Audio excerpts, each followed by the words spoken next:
On November 8th, 2016, America was sent a message, a long overdue message. The message was extremely important, and it will be written in the history books for years to come. The message was, and is, and hopefully we won't lose sight of this message, that the popular media does not report on actual politics. They only report on what is in their vested interest. Trump won the election by a landslide. Hillary supporters had been bashing Trump supporters for nearly 2 years. You hear that, folks? 2 years. It's just, I can't believe it myself that the election is finally over.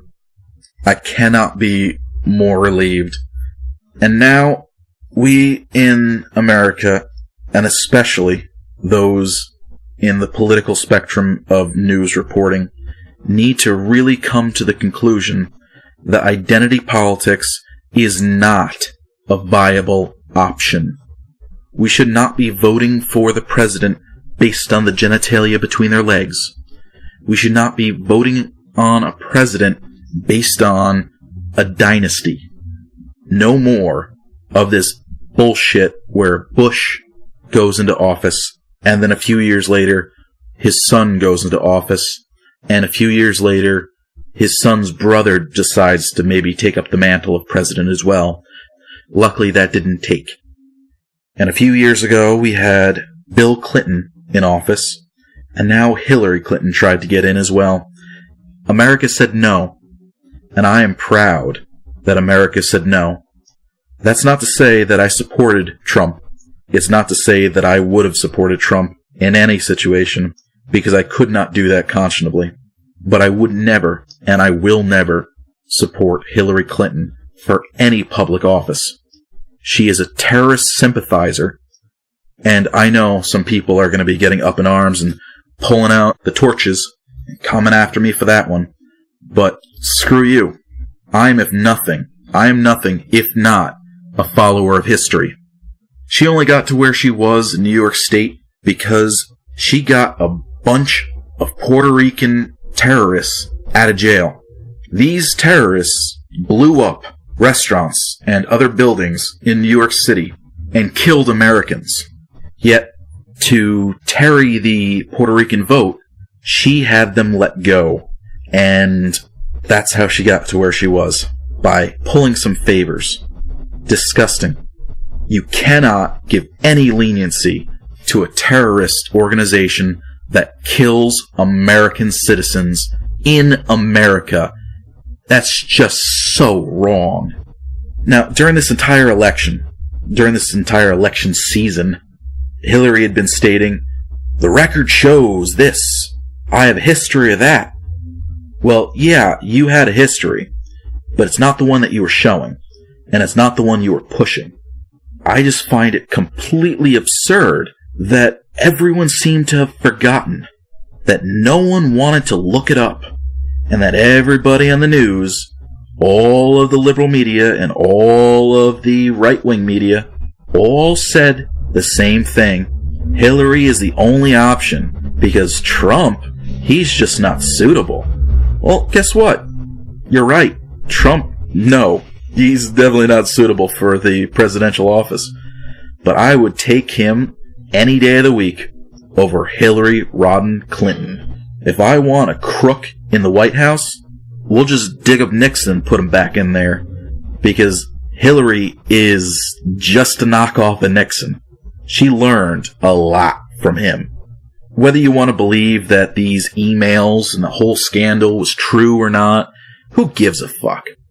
The important thing is, whether it was true or not, she was let off the hook multiple times for doing something that had gotten a bunch of other people in Washington, D.C. put in jail for doing. And she did it with such reckless abandon, time and time again. And then she was cheeky about it, too, when she was confronted. I can't believe that. Whether she did end up getting a bunch of people in Benghazi killed, or not, that doesn't even matter at this point. The whole thing behind that is that there was a possibility that she could have destroyed the fucking secrets of our government. She could have had many, many more lives on her head, more than the ones that are completely, directly attributable to her. Now, I'm sure there are plenty of people out there, rightly so, that would say, well, you're not covering the idea of Donald Trump and how unsuitable he is for office. And you know what? You're right. I really didn't touch upon Trump that much. Honestly, the media was doing a pretty damn good job for me. That's the only shit there is.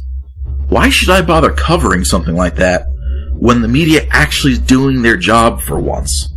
They're not being fair and balanced, but you can't expect the liberal media or the right-wing conservative media to actually cover these things because it's not in their vested interest.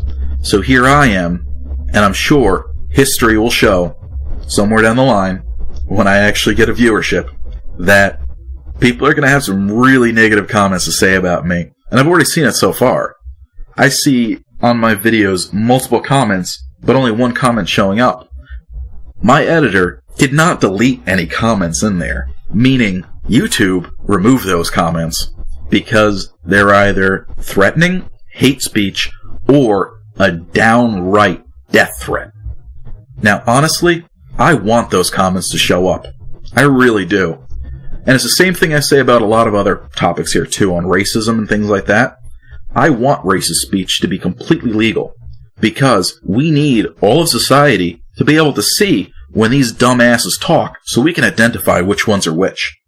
We can properly weight when they say certain things against what a normal person would say and do. We need to know who to look out for. So if somebody gives me a death threat, good. I need to know that, because I'd rather know what's coming so I can maybe do something about it. But that's just me. I don't like being tapped in the back of the head. I'd rather see it coming on so I have a fighting chance. Like, comment, subscribe, enjoy it. I enjoyed saying it. So, I'll see you next time.